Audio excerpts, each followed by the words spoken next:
Isipin mong nakabili ka ng pangarap mong bahay. Matagal mong pinag-ipunan, pinagtrabahuan, at sa wakas, nakuha mo na. Masaya ang pamilya mo. Excited ang mga anak mo. At pakiramdam mo ay nagsisimula na ang bagong kabanata ng buhay niyo. Ngunit isang araw, nakatanggap ka ng liham. Walang return address, walang pangalan, walang pirma. At sa loob nito ay may nakasulat na isang tanong. Alam ba ninyo kung ano ang nasa loob ng mga pader ng bahay na ito? Akala mo biro lamang. Hanggang sa dumating ang pangalawang liham. At ang pangatlo. At ang pang-apat. Hanggang sa mapagtanto mong may isang taong matagal nang nakatingin sa bahay. At ngayon, nakatingin na rin siya sa pamilya mo. Noong 2014, sa isang tahimik na komunidad sa Westfield, isang mag-asawa ang nakahanap ng kanilang dream home. Sina Derek at Maria Brodos. Mayroon silang 3 anak. Matagal silang nag-ipon para magkaroon ng mas malaking bahay. At nang makita nila ang bahay sa Boulevard Street, parang perpekto na ang lahat. Malaki, maganda, tahimik ang kapitbahayan, at kilala bilang isa sa pinakamagandang lugar para magpalaki ng pamilya. Nagbayad sila ng mahigit $1,000,000. Isang napakalaking halaga, ngunit para sa kanila, sulit ito. Habang inaayos nila ang bahay bago lumipat, abala ang lahat. May nagpipintura, may nag-aayos ng hardin, may naglilipat ng gamit. Normal na eksena. Hanggang sa isang araw, may dumating na sobre sa kanilang mailbox. Walang return address at walang pangalan. Pagkabukas ni Derek, nakita niya ang liham.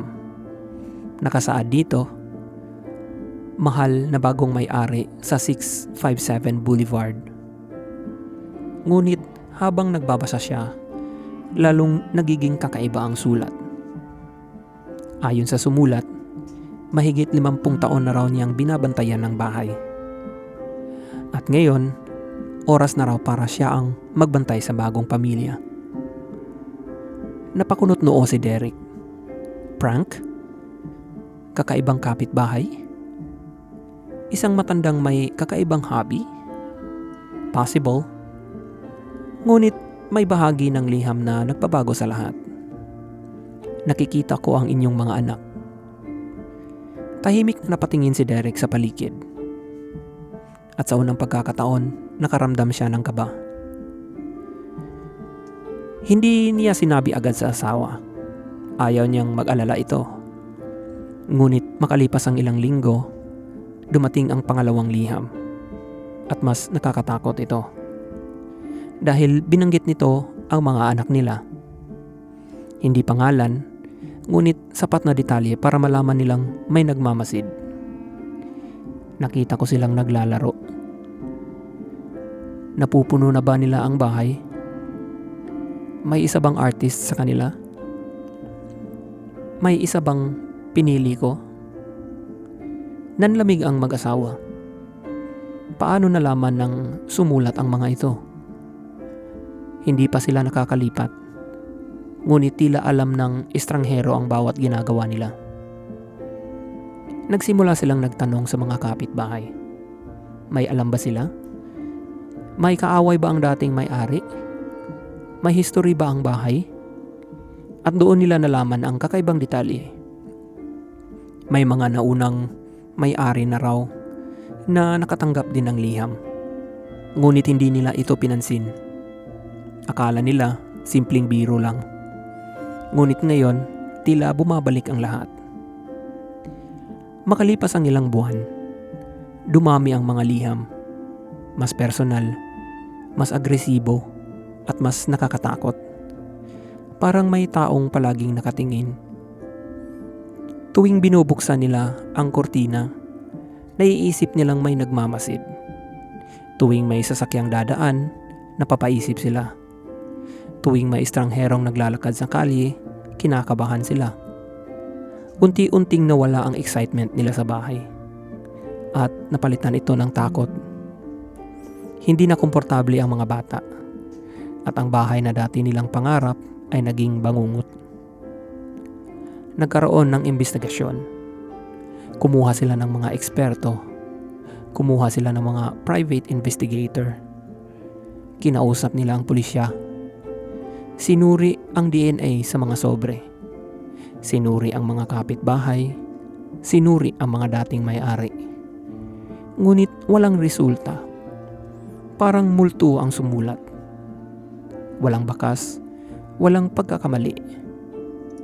Walang nahuhuli.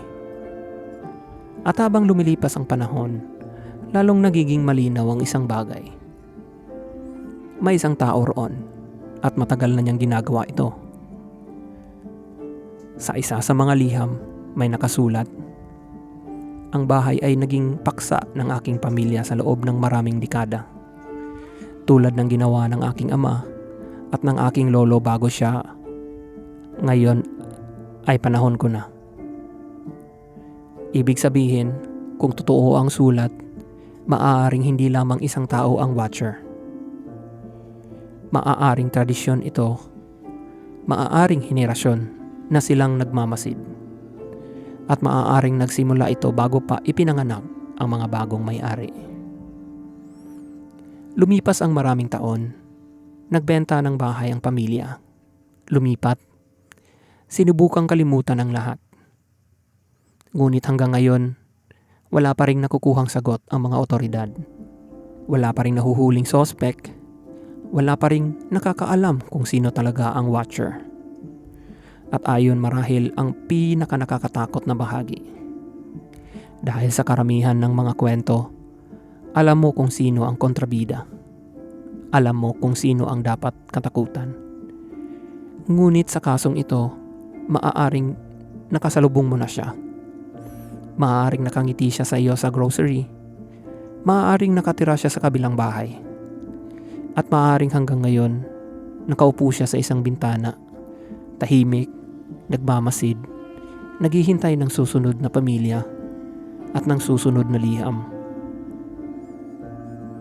Ang kwento ito ay base sa tunay na kaso ng The Watcher House. Hanggang ngayon, wala pa ring opisyal na natutukoy kung sino ang may akda ng mga liham.